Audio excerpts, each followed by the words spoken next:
दोस्तों एक 18 साल की लड़की जिसका नाम वंदना देसाई होता है, एक लड़का जिसका नाम रितेश होता है, इतने दर्दनाक तरीके से रितेश संबंध बनाता है, इसकी दर्दनाक चीखें निकलने लगती हैं।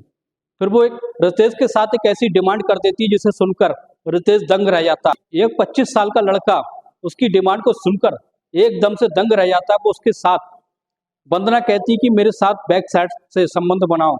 जब वो उसकी बातों को सुनता है तो सोचता है कि हर लड़की बैक साइड से संबंध बनाने के लिए तैयार नहीं होती है, आखिर ये बैक साइड से संबंध बनाने के लिए क्यों कहती है।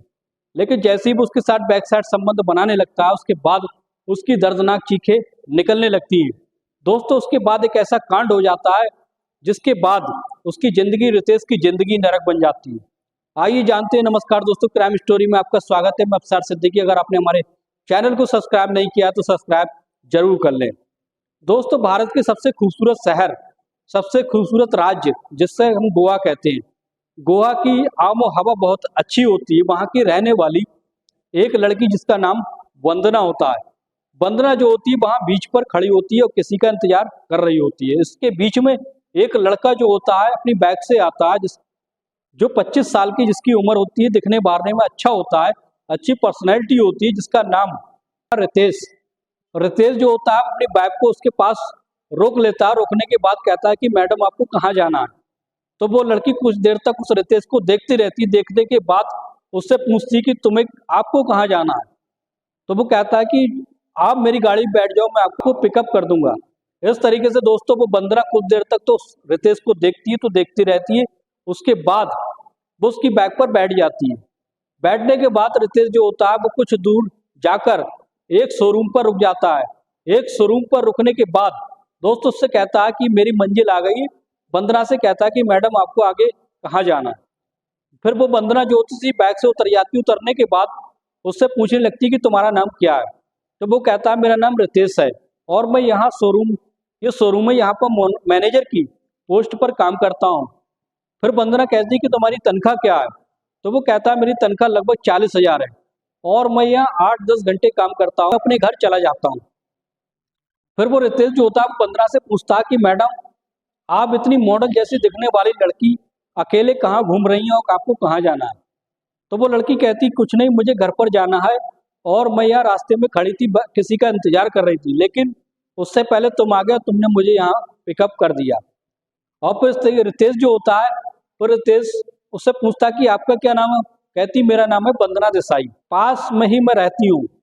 और इस तरीके से वो एक दूसरे से बातचीत करने लगते हैं। बातचीत करने के बाद वंदना अपने घर चली जाती है और रितेश जो होता है अपने शोरूम में चला जाता है।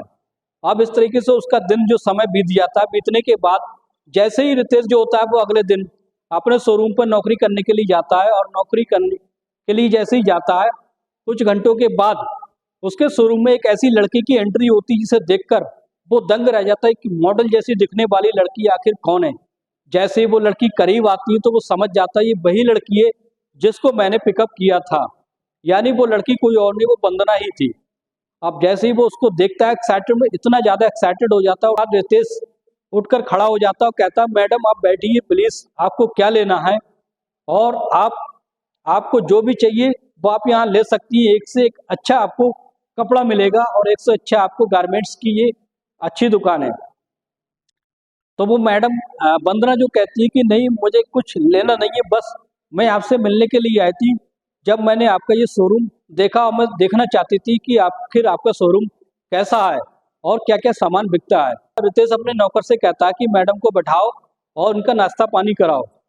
नौकर जो होता है वो बाहर से जाके चाय पानी का इंतजाम करता है। कुछ देर के बाद वो नाश्ता करती है। नाश्ता करने के बाद वंदना जो होती है, वंदना रितेश का नंबर ले लेती है। कुछ घंटों तक उन दोनों की बातचीत होती रहती है और फिर उन दोनों की दोस्ती हो जाती है। जैसे ही दोस्ती हो जाती है दोस्तों, दोस्ती होने के बाद वंदना जो होती है चली जाती है। फिर कुछ 2-3 दिन के बाद वंदना का फोन आता है रितेश के पास। तो कहती है कि तुमने मेरे पास तो कॉल ही नहीं की है, मैंने तुम्हारे पास कॉल की है इसलिए कि मुझे तुम्हारे साथ घूमने के लिए जाना है। तो रितेश कहता है कि मैं भी यही सोच रहा था कि मुझे तुम्हारे साथ घूमने के लिए जाना है, लेकिन मैं कह नहीं पा रहा था। और इस तरीके से संडे वाले दिन हम घूमने के लिए चलेंगे। जैसे ही संडे का दिन होता है, संडे सुबह ही वंदना देसाई का फोन आ जाता है रितेश के पास।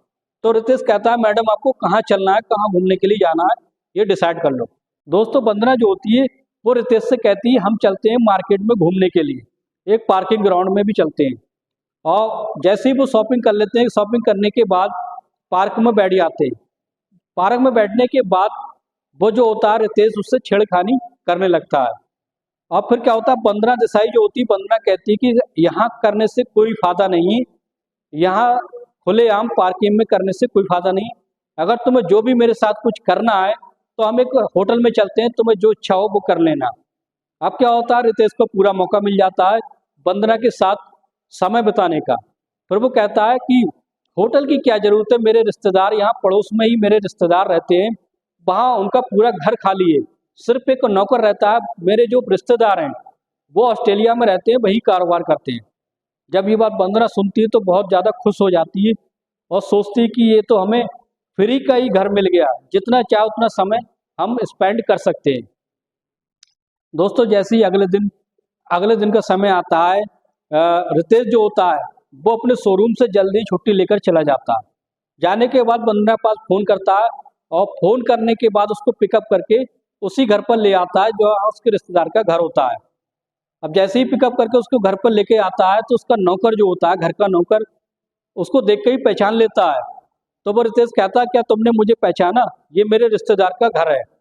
नौकर कहता है कि हाँ साहब मैं आपको जानता हूँ, आप कई बार यहाँ आ चुके हैं, आपको जितना समय यहाँ बिताना है बिता लो, मैं कुछ समय के लिए आप बाहर जाता हूँ।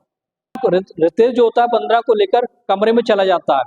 कमरे में जैसे ही जाता है उन दोनों की बातचीत होती है, फिर वो वंदना से छेड़खानी करने लगता है।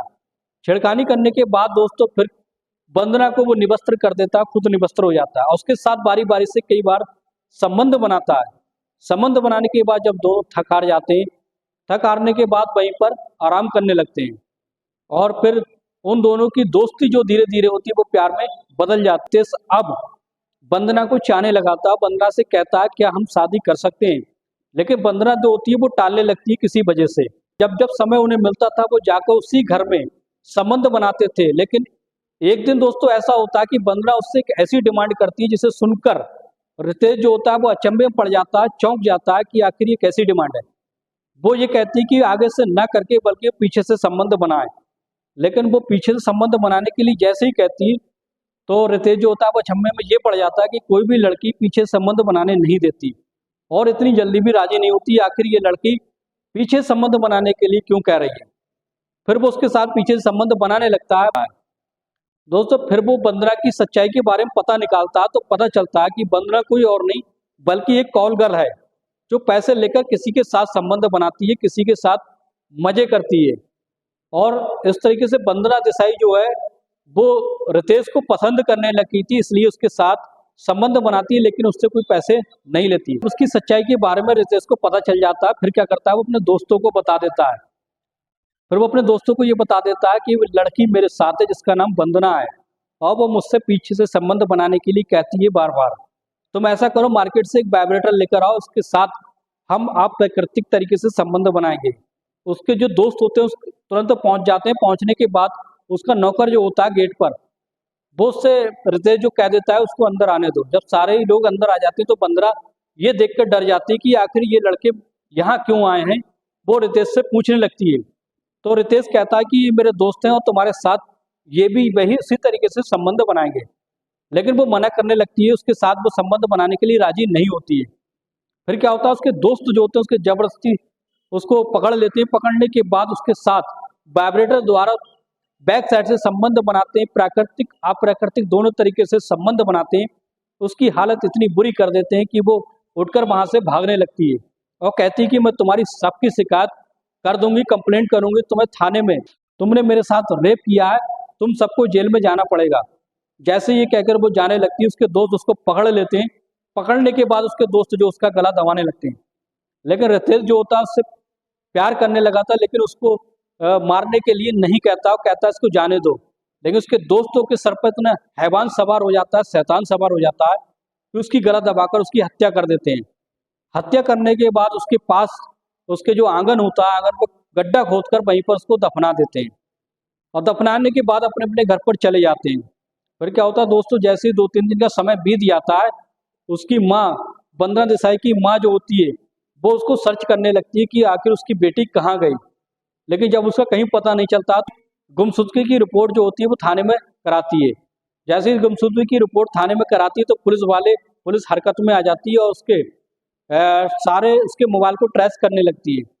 मोबाइल जब ट्रेस किया जाता है तो ज़्यादातर उसकी कॉल एक नंबर ऐसा होता है जिस पे बार-बार नहीं कई बार बात की होती है कि वो नंबर रितेश का होता है, जो एक शोरूम का मैनेजर होता है। पुलिस जो होती है उसको उठा लाती है, उठा लाने के बाद उसको थर्ड डिग्री देने लगती है। जब उसको बुरी तरीके से मारने लगती है तो वो सच्चाई को उगल देता है और कहता है कि मैंने मेरे दोस्तों के साथ उसके साथ अप्राकृतिक तरीके से संबंध बनाया था, जिससे वो रेप का केस करने के लिए कह रही थी और मेरे दोस्तों ने उसकी गला दबाकर हत्या कर दी। हत्या करने के बाद उसको वहीं पर दफना दिया।